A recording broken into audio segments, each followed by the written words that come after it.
Hello and welcome in. Please do not leave your luggage unattended on the station.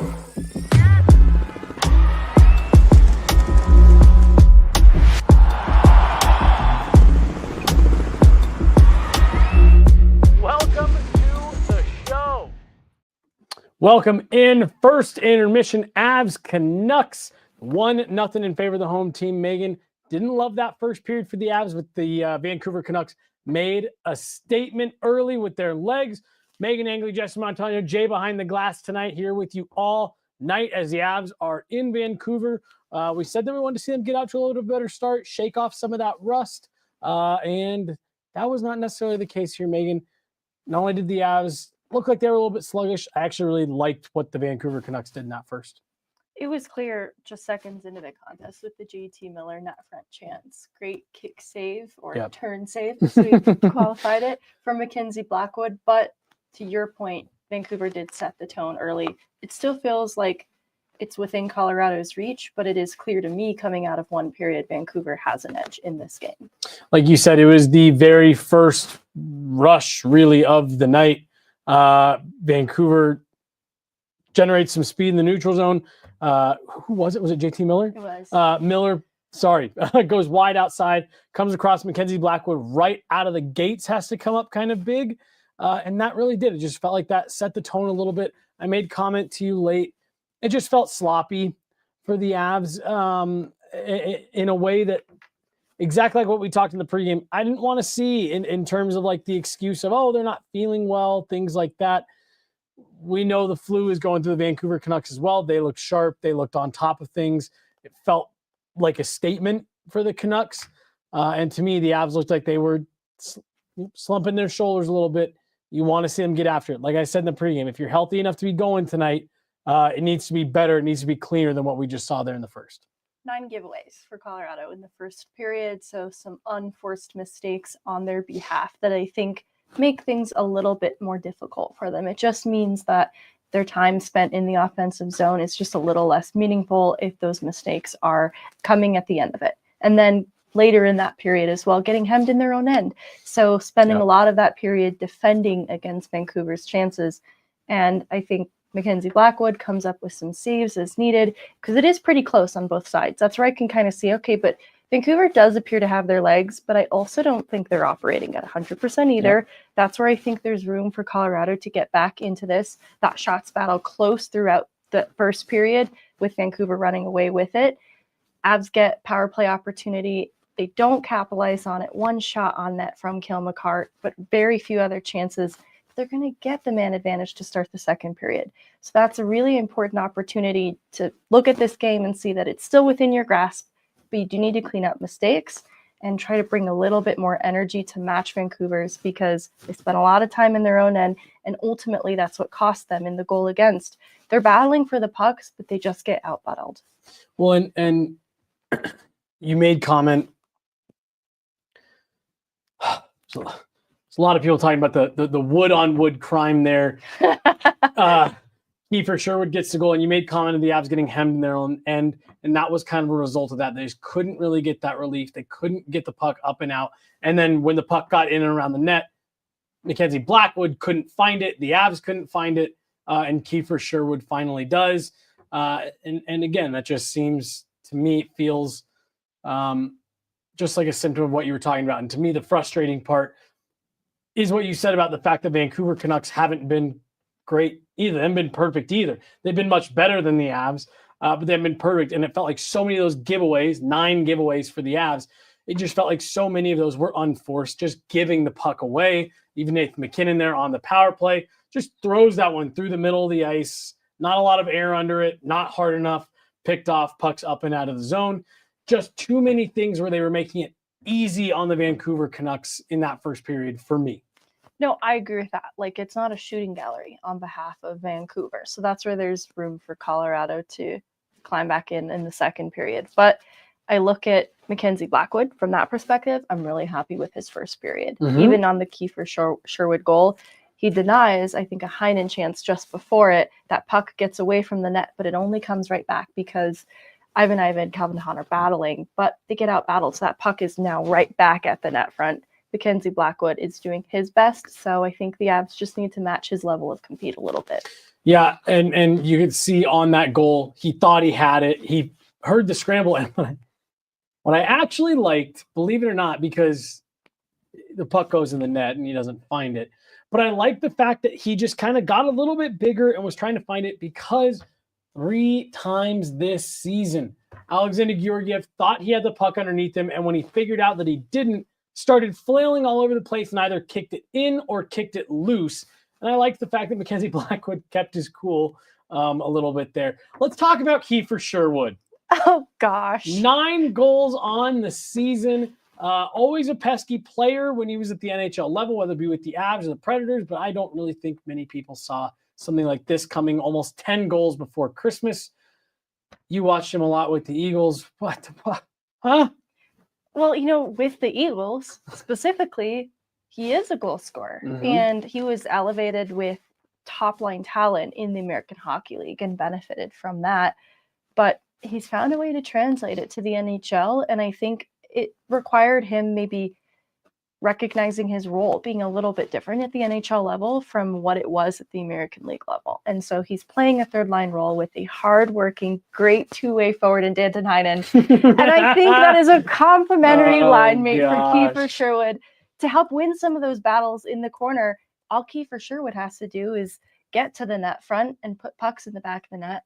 Obviously, he's capable of doing it. It requires good reads from teammate to teammate to find each other in those moments. But I think some of the hard workers alongside him in a depth role really complement the finishing touch that was lacking when we saw him last in Colorado organization. Biz Nasty is a very outspoken supporter of Kiefer Sherwood crazy on Twitter, because he just keeps saying, how could anybody let this guy go? Seeing what he's doing in Vancouver, how hard he works. The effort was never the problem with him. No, and it's a finishing issue. He wears magician gloves under his gloves, and I don't know why. I feel like they're probably not actually magician gloves. I'm like, you're making this up. This is some kind of funny thing. I mean, I just, he was shooting a lot too when he would get called up for the Avs, and it just wasn't the best shot selection.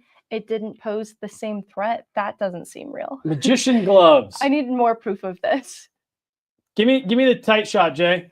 But his game has grown. I don't know if you can see that in Colorado. I think he's really leaned into his role and has made some changes.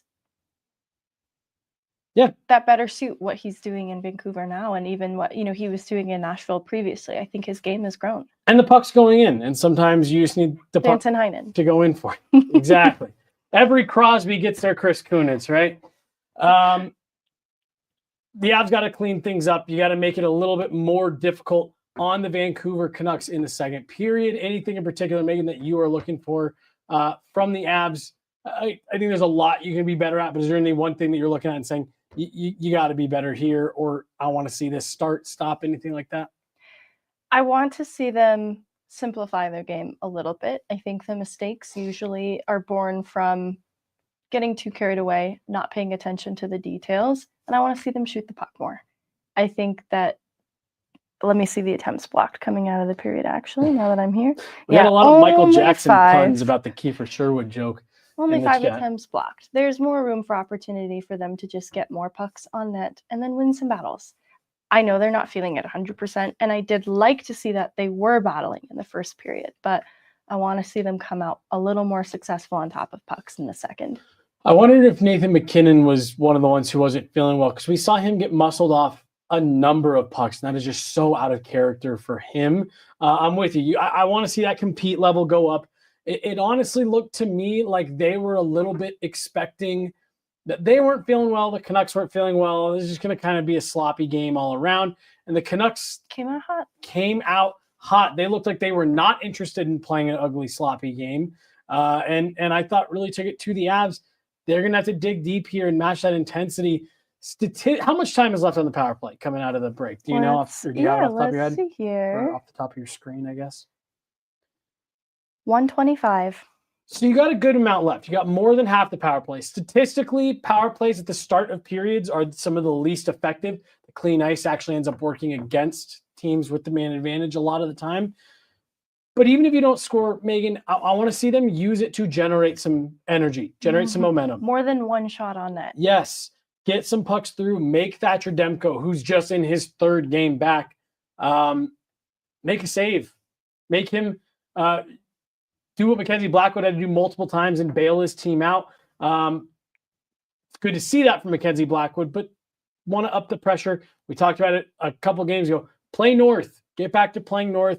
Way too passive for the Avs there in that first period. I think passive is a good word for it. They can do a little bit more to be competitive. And I think if I'm evaluating it correctly, Vancouver's going to lose some steam by the end of this because they're coming in so hot. Sure, and they're not feeling 100% themselves. You want to capitalize too then on the maybe change in momentum from Vancouver as this game goes on.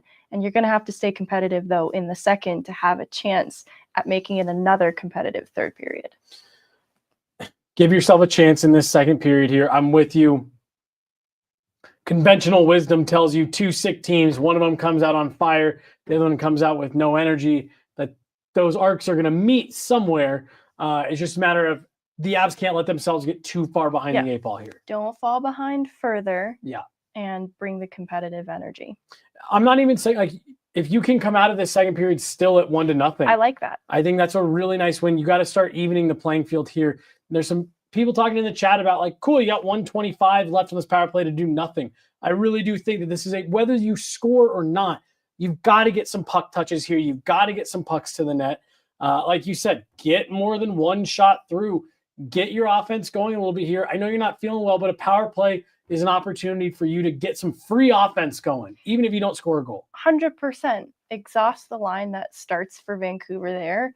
Extend the zone time past the man advantage and get a fresh line on the ice that brings the energy to just continue to apply pressure and keep Vancouver hemmed in their zone. That's the advantage of how you can start that period in Vancouver's end. It maybe doesn't result in a goal, but hopefully even the shift that follows the power play is going to be one that brings energy and just gets this Vancouver team tired at the start of the period. I do have a poll up on my Twitter about Avs goalie tandem nicknames using the two that we threw out in the pregame, the Lumberyard or the Woodshed. Right now, the Woodshed comfortably in the lead. Wow. Comfortably in the lead. So head on over to my Twitter and vote. We'll retweet it from Guerilla Sports Twitter as well. We are coming to a close here on this intermission. Megan, final thoughts.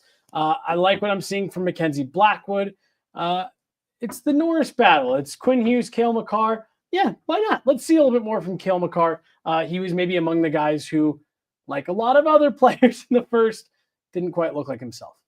I like it because this game still has need for a hero. Kiefer Sherwood shouldn't be Vancouver's hero. That would make me a little upset to do the post game around that. But Colorado has not established their hero in this game just yet because I don't think it is Mackenzie Blackwood. I think he's going to play very well tonight. All right. But I think someone else needs to come ahead even more so and establish themselves as a hero.